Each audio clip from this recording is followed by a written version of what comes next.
Ford made the 302 V8 famous. It powered Mustangs, Trans Am racers, and helped shape the muscle car world. But what if we told you that Chevy came in, took that same engine size, and actually beat Ford at their own game? This is the wild story of how Chevy's 302 small block shocked the racing world and took down Ford using their own formula. Let's jump in. The late 1960s, muscle cars and racing rule. The late 1960s were muscle car heaven. Big V8s, bold colors, and fierce competition, especially on the racetrack. Ford was dominating the Trans Am racing series with its 302-powered Mustangs.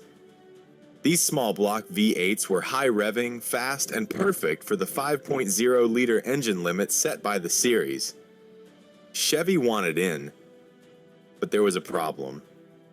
Chevy didn't have a 302, yet Chevrolet didn't make a 302 engine at the time. Their small blocks came in 283, 327, or 350 cubic inches, but nothing exactly 302. To race in the Trans Am series, Chevy needed an engine under 305 cubic inches and built using parts they already had. So the engineers got creative. Really creative. Building the 302 Frankenstein engine Chevy's solution? A Frankenstein-style engine. They took a 4-inch bore block from the 327 and added a short 3-inch stroke crank from the 283. The result? A 302 cubic inch V8 just under the Trans Am limit. It wasn't built for torque, it was built for high RPM horsepower. This new engine screamed up to 7,000 RPM with solid lifters, high flow heads, and an aggressive camshaft.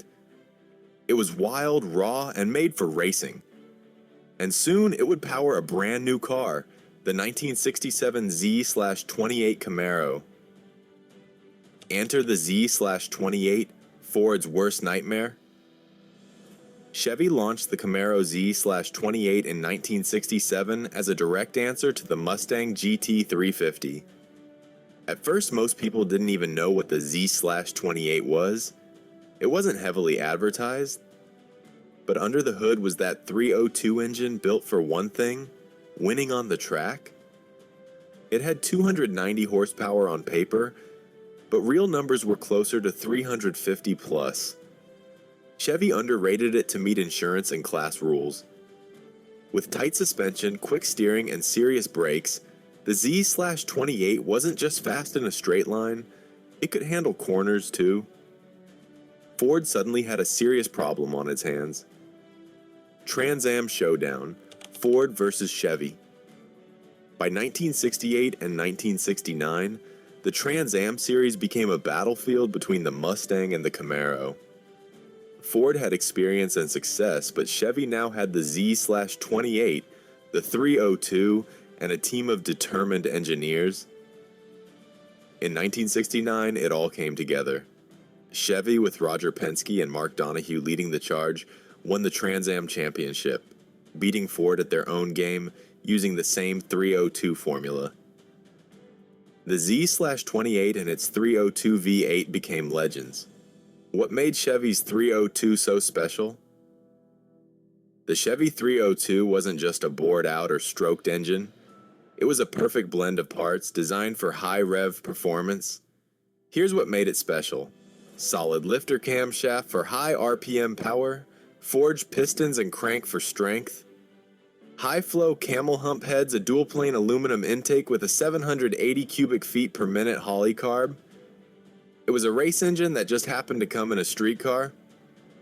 And unlike many other muscle cars, the Z/28 with the 302 was born for the track, not just the boulevard. Why it didn't last long?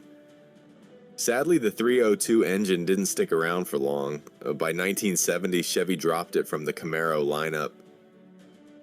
Emissions rules, rising insurance rates, and changing customer tastes pushed car makers back toward larger, lower revving engines. But for a few short years, Chevy's 302 was a serious weapon. And it proved that when it came to small blocks and high RPMs, Chevy could play Ford's game and win. The 302 may have started as Ford's calling card, but Chevy turned it into a championship-winning masterpiece. The Z/28 wasn't just another muscle car, it was a purpose-built track machine, and it's Chevy's 302, the little engine that beat the best. Thanks for watching. If you love stories about rare engines and racing legends, hit that like button, subscribe, and ring the bell so you never miss a new video. What's your favorite muscle car engine of all time? Let us know in the comments. Until next time, stay fast, stay loud, and never back down from a challenge.